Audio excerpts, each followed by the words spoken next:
todos os nossos problemas, existe uma raiz. E não adianta você querer Eu conheço pessoas que fazem 10, 20, 30 anos que estão tentando resolver os seus problemas e eles não resolvem, porque não adianta você tentar resolver o problema sem que você descubra a raiz. Não vai resolver o problema. Mas eu conheço gente que tem problema no casamento há 15 anos. São os mesmos problemas. E todas as vezes que o problema aparece, ele tenta resolver da maneira que ele acredita que é o problema. É como alguém que usa droga. Eu já trabalhei com jovens de liberdade assistida em FEBEM. E aí você percebe que as pessoas começam, não, vamos pegar esse jovem e vamos mudar ele de bairro. Não adianta você mudar o jovem do bairro, porque a abstinência está dentro dele. Eu já trabalhei até em casa de recuperação, dando palestra. E eu vou dizer uma coisa para você, não adianta você fazer uma nova lua de mel para melhorar o casamento, se a amargura está dentro do coração do casal. Você precisa entender que existe uma raiz. E quando você resolve o problema da raiz, automaticamente todas as coisas são liberadas. Pastor, eu como? Uma vez eu peguei uma pregação, isso há muitos anos atrás, de um pastor dizendo que gordura era demônio. Você está rindo? Poucos riram. E aí você não tem domínio próprio, é ansiedade. É uma questão interna. Eu emagreci 10 quilos nos últimos 10 anos da minha vida.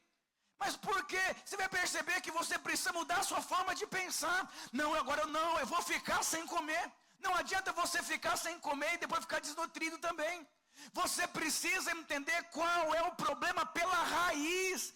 Problema do casamento, criação de filhos, vida financeira, vida emocional, ministério. Não adianta, é a raiz. Diga para o seu irmão, existe uma raiz. Tem gente que leva a vida inteira para tentar resolver os seus problemas. Eu era um obreiro que tinha problemas terríveis. Eu não entendia como funcionava a obra de Deus. Eu só tinha problema na minha rede. Mas por quê? O problema não era na minha rede. O problema é que eu não tinha compreensão de qual era a raiz que estava errada na minha liderança. Tem pessoas que passam a vida inteira culpando os filhos, culpando o marido, culpando o governo. Por quê? Porque você vai culpar porque você tenta resolver o seu problema, ele não resolve e você quer achar um culpado para o seu problema. Você sabe que esperança, nossa, agora eu mudei de emprego, eu estou com uma nova esperança. Não, eu fui viajar com meu esposo, estou com uma nova esperança no meu casamento. Não, teve uma mudança aqui na minha célula, eu estou com uma nova esperança. Não, mudou o obreiro, eu estou com uma nova esperança. Mudou a igreja, eu estou com uma nova esperança. Mas o tempo novamente vai produzir um fruto, porque a esperança sem uma raiz saudável vai produzir um fruto ruim. É como você chegasse numa árvore e você pegasse um fruto. Nossa, mas que fruto podre, meu Deus do céu. Já joga fora o fruto. Mas no outro mês, quando você volta para colher, o fruto está podre novamente. Porque o problema não é o fruto. O fruto é uma consequência de uma raiz. Sabe, e você precisa... Tem gente que continua insistindo em viver da forma errada. Não adianta você insistir em viver da forma errada, porque o fruto vai ser errado a vida inteira. E essa não é a vontade de Deus. Deus é um Deus bondoso, Deus é um Deus gracioso, Deus é um Deus perfeito em tudo aquilo que Ele faz. Que coisa maravilhosa servir a Deus.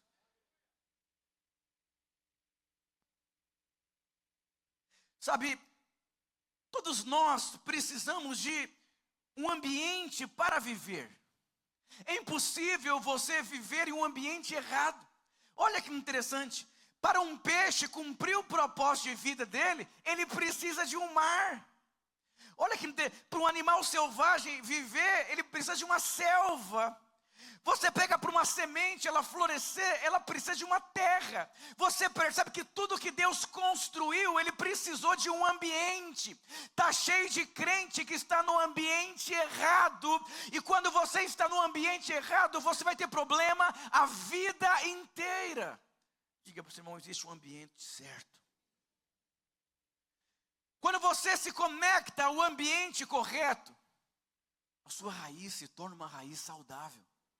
Olha o que diz em Salmo 139, versículo 14. graças te dou, visto que por modo assombrosamente maravilhoso me formaste. E com as tuas obras, como as tuas obras são admiráveis. E a minha alma sabe muito bem disso. Olha o que a palavra de Deus diz, que você foi criado de uma forma assombrosamente maravilhosa. Diga para o seu irmão, você foi criado de uma forma assombrosamente maravilhosa. Mas do que adianta você ter sido criado de uma forma assombrosamente maravilhosa se você está no ambiente errado? Não adianta ser um peixe que custa uma fortuna e não ter uma água para sobreviver. Não adianta, não, agora eu sou crente, aleluia. Não adianta o fato de você ser crente, você precisa estar no ambiente correto.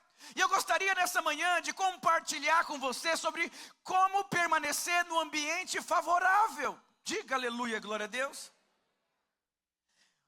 Olha que interessante, lá em Gênesis capítulo 1, versículo 31 diz: viu Deus tudo quanto fizera, e eis que era muito bom. Houve tarde e manhã, o sexto dia. Deus criou o homem no sexto dia, e aí Deus colocou o homem em um ambiente que foi criado por Deus.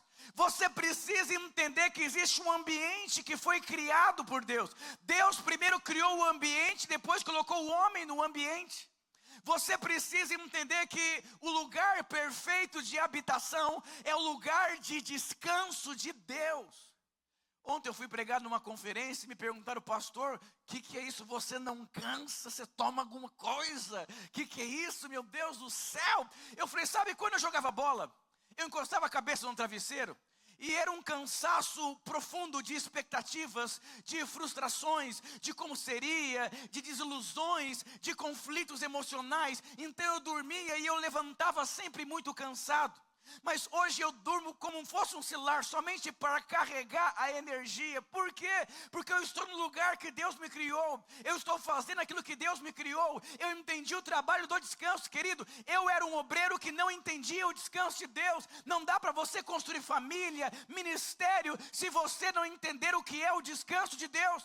E hoje eu vou compartilhar com você sobre a história de Davi e de Salomão. Deus não aceitou a construção de Davi porque havia sangue em suas mãos, mas aceitou a de Salomão, porque Salomão era um homem de descanso. Diga para o seu irmão, existe uma construção que Deus aceita. Gênesis 2:2 diz, e havendo Deus terminado no sétimo a sua obra que fizera, descansou nesse dia de toda a sua obra que tinha feito. Olha que interessante. O primeiro dia de trabalho do homem já começou no descanso. Aleluia, glória a Deus. Presta muita atenção. O homem, Deus criou o ambiente. Deus no sexto dia criou o homem e no sétimo dia descansou da sua obra. Deus colocou o homem em uma obra que já tinha sido concluída. Isso aponta para um descanso de Deus. Você precisa entender que todas as coisas já foram construídas. Você precisa aprender como se vive a vida cristã. Quantos crentes ansiosos, perturbados, preocupados, a ansiedade faz você comprar o que não tem que comprar, falar o que não tem que falar, ficar perturbado, tomar decisões, e você não consegue se permitir ser conduzido, porque você não entendeu o que é viver no descanso de Deus. Diga glória a Deus. É como você comprasse algo pela internet e você simplesmente acompanha aquele pedido. Você consegue estar descansado porque você consegue acompanhar o pedido, as coisas já estão prontas. E você precisa entender que Deus criou o ambiente, criou o homem e descansou de todas as coisas. Deus colocou você em um lugar de descanso. Sabe, você pode ser um líder de célula com 5 pessoas e ser atormentado. E o irmão tem uma rede com 100 pessoas e viver um descanso profundo. Porque a revelação do descanso de Deus, eu não tenho o poder de mudar tempo, de mudar estação. Eu não tenho o poder de mudar a vida das pessoas, ainda que eu converse, que eu jejue, que eu clame. Eu não tenho esse poder. A Bíblia diz, entrega o seu caminho ao Senhor. Confia nele e o mais ele fará. Sabe, é muito lindo esse versículo, mas quando você entrega, você confia. Sabe, se você tivesse 50 mil reais na sua conta, e você tivesse que fazer uma viagem, tivesse que pegar esse dinheiro e tirar do banco, e entregar para alguém, você entregaria para alguém que tem problema de caráter? Você entregaria para alguém que tem problema financeiro? Não. Porque você precisa descansar. Quando você entrega, você confia. Entrega os seus caminhos ao Senhor. Confia nele. E o mais Ele fará. Para que Ele possa, o mais Ele fará, você precisa entregar. E eu vou dizer, entregar é descansar, entregar é confiar, entregar é você entender, eu não tenho o poder de fazer mais nada, eu não tenho poder sobre nada na minha vida, eu não tenho poder de nada. Quando você entende, você entrega. Eu vou dizer, é muito difícil nos nossos dias um crente descansar. Ele quer, e ele vai mandando na vida dele. Eu conheço centenas de pessoas que destruíram as suas vidas porque não conseguem descansar. É um peixe fora da água. Ele compra uma casa por oportunidade, não pelo propósito. Ele muda de cidade, ele muda de país, ele muda de roupa, ele muda de profissão. Ele não consulta Deus, porque o vento da agitação conduz a vida dele. Mas 10 anos depois ele está morto espiritualmente. Por quê? Porque ele está trabalhando fora do ambiente que Deus criou ele. Não cometa a loucura de ir aonde Deus não foi ainda. Não dê um passo antes que Deus não deu dele. Não coloque a mão antes que Deus coloque a mão dele. Existem oportunidades que são excelentes. Ló destruiu a vida dele porque ele teve uma oportunidade. Deve ser de Deus. Ela é boa, ela é perfeita, ela é maravilhosa. Olha o visual. E ele foi. E simplesmente perdeu tudo. Você conhece um crente que fica dando a vida inteira, ele não tem nada. Porque é uma vida de consequências, de escolhas erradas. Porque ele não entendeu. Ele não consegue deixar Deus conduzir a vida dele. Diga para o seu irmão, quem conduz a sua vida?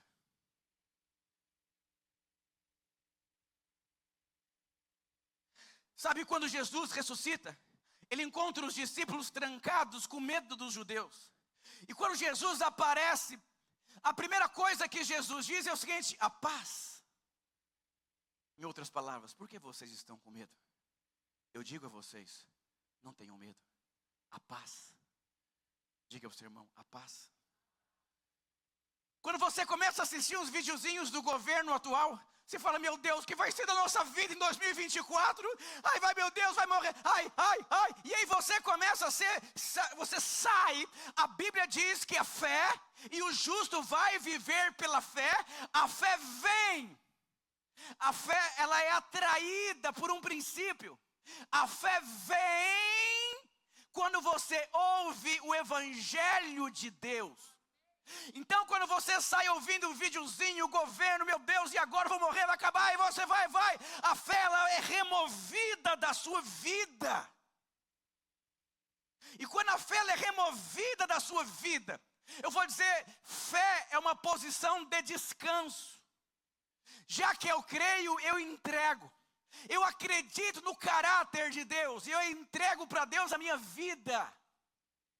E eu consigo descansar no caráter de Deus. Mas quando eu estou comendo tantas outras comidas, você é um peixe se debatendo fora da água. É questão de tempo para você morrer. Eu conheço pessoas maravilhosas, conheço pessoas perfeitas, eu conheço pessoas habilidosas, pessoas são demais, mas estão morrendo fora do ambiente que Deus a colocou. Quem era Davi? Ninguém, mas vivia no ambiente correto. Os grandes homens de Deus, eles entenderam, é só eu ficar nesse ambiente. Me mandam muitos vídeos, eu não ouço quase nenhum. Eu ouço 5 segundos. Se isso aqui não traz a fé, não preciso. O justo vai viver pela fé. Não vai viver pelo governo. Não vai viver pela economia. Vai viver pela fé. Os seus clientes vão vir pela fé. Sua casa vai vir pela fé. Sua vida vai ser movida pela fé. Aqui tem testemunhos de irmãos que ganharam carro, ganharam casa, ganharam emprego, multiplicaram, cresceram, foram curados de câncer. Tem de tudo aqui. E se você for ouvir, o que levou vocês a ter isso? Fé. E você que acabou de assumir uma célula, presta atenção no que eu vou dizer para você. Não fica olhando para os irmãos melhores, mais antigos. Eles, na verdade, podem atrapalhar você de chegar onde você precisa chegar. A biografia de um grande homem de Deus, argentino. Ele é o representante evangélico da Argentina, ele chama Cláudio Frentson. Na biografia, ele diz que quando a igreja dele começou a crescer, um grande mover do Espírito Santo, muita presença, muita presença. Ele dizia que ele ia em alguns lugares, ele tinha que se fingir de surdo e de cego, porque os irmãos mais antigos ficavam falando. Não ouça. Você sabe que é terrível. Eu faço academia, eu tenho um problema muito sério. Eu não consigo me concentrar muito tempo em uma coisa. E eu não dou valor àquilo que não é importante. E tem um exercício que eles explicam as 4 sessões. E eu fico ali orando em línguas, pensando nas coisas, que eu vou escrever assim. De repente eu lembro, nossa, eu estou aqui na academia, aleluia. E aí eu esqueci. E aí eu fico sempre olhando para a pessoa do lado para copiar a pessoa, para ver se é certo. E um dia eu olhei para uma pessoa, a pessoa para mim ficou assim, porque os dois estavam errados na história. E aí teve uma vez que eu comecei a copiar uma pessoa que estava errada. Então eu vou dizer para você, você precisa nunca tirar os seus olhos de Jesus. Porque às vezes tem irmãos que são antigos, que eles perderam a fé, perderam a vida, perderam a alegria, e às vezes dão até conselho para vocês. Eu vou dizer, ouça quem vive pela fé. Ouça quem está firmado em Deus. Diga glória a Deus, aleluia. Você sabe que Marcos 8,36 diz: que proveita o homem ganhar o mundo inteiro e perder a sua alma? O homem perde a alma para ganhar o mundo, e depois perde a vida para tentar recuperar a paz, já percebeu? Ele se mata, aquela coisa toda, eu quero, e vai e faz de tudo, e ele ganha o mundo, e de repente eu perdi a minha paz, meu Deus do céu, e aí os filhos não respeitam mais, está um caos, tudo destruído, aquela coisa toda, e agora ele vai levar mais até o fim da vida dele, para tentar recuperar a paz. Resumindo, ele vai viver uma vida sem nada e sem paz. Creia no que eu estou dizendo para você. Deus criou o ambiente, depois criou o homem, depois descansou. Eu vou dizer, eu não tenho o poder de mudar nada. É muito bom você servir um Deus que conduz a sua vida. Ele é o meu pastor e nada me faltará. Ele me guia mansamente. Eu não tenho paciência. Então você não vai conseguir deixar Deus conduzir sua vida. Guia-me. Ok, até aqui, aleluia. Mansamente. Diga para o seu irmão, você consegue ser conduzido mansamente? Hoje a filha comendo a unha. Alguém liga e fala, eu quero falar com você. Fala agora, meu Deus, e agora? Fala. Você não vive emocionalmente. Olha que interessante a história de Davi e de Salomão aqui. Davi foi um homem de guerra. Salomão foi um homem de paz. Não precisa projetar. 1 Crônicas, capítulo 22, do versículo 7 ao 9. Disse Davi a Salomão: filho meu, tive intenção de edificar uma casa ao nome do Senhor meu Deus. Olha a intenção do coração de Davi, de edificar. É aqui que eu quero chegar na minha mensagem de hoje. Qual é a construção que Deus aceita? Porém, a mim veio a palavra do Senhor dizendo: tu derramaste sangue em abundância e fizeste grandes guerras. Não edificarás casa ao meu nome, porquanto muito sangue tens derramado na terra, na minha presença.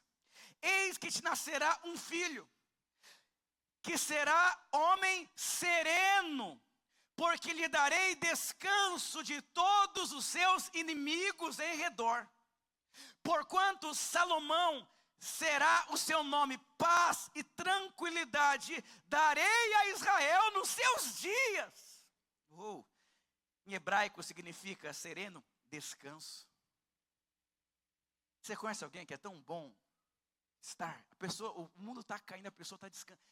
Não são pessoas passivas.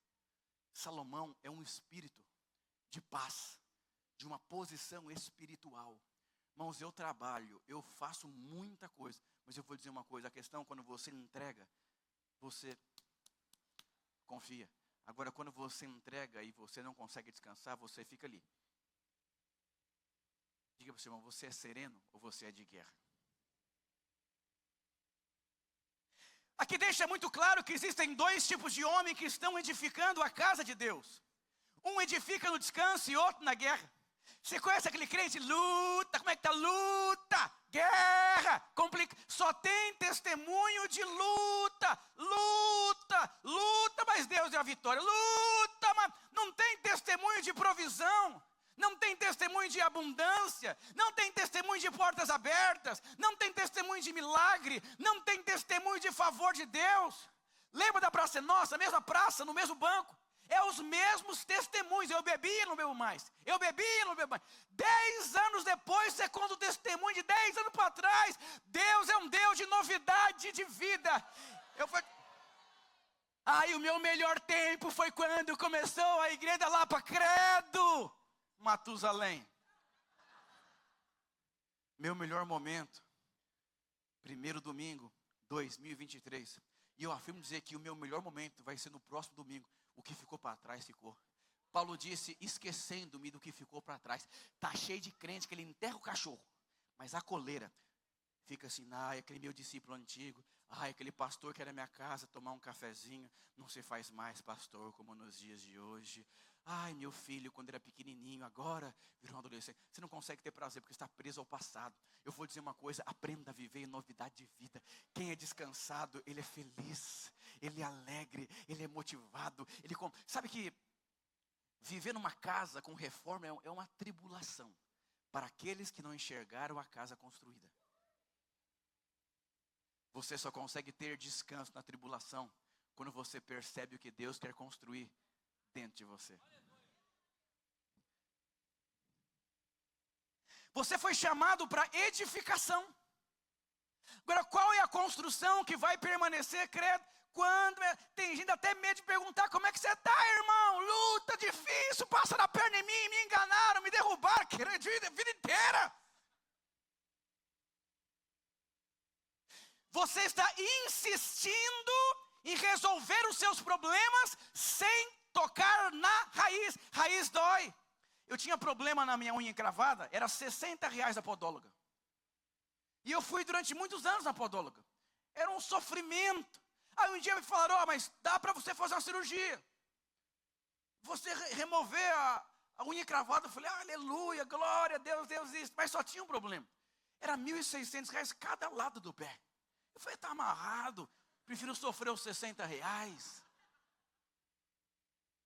Até o dia que a dor se tornou completamente insuportável. Só se abre para mudanças na vida quando a sua vida ficou completamente insuportável. Não dá mais. Essa pobreza, não dá mais, não dá. Aí você não entrega. Diga para o seu irmão, está confortável? Ou está insuportável? Diga para o seu irmão, esse prédio já ficou insuportável, pastor. Se prepara que vai ter outro prédio. Olha o que a Bíblia diz em Salmos 127, versículo 1 e 2. Se o Senhor não edificar a casa, em vão trabalham os que edificam. Se o Senhor não guardar a cidade, em vão vigia a sentinela. Não adianta, o seu olhar ele é insignificante perto do olhar de Deus para os seus filhos. A Bíblia diz, não adianta se você fizer e Deus não selar, não adianta você pegar um cheque e colocar R$1 milhão, é Deus que assina, não adianta. O homem faz planos, mas a resposta final vem de Deus. Aprenda a se conectar com a resposta final de Deus, e você vai viver uma vida de favor a vida inteira.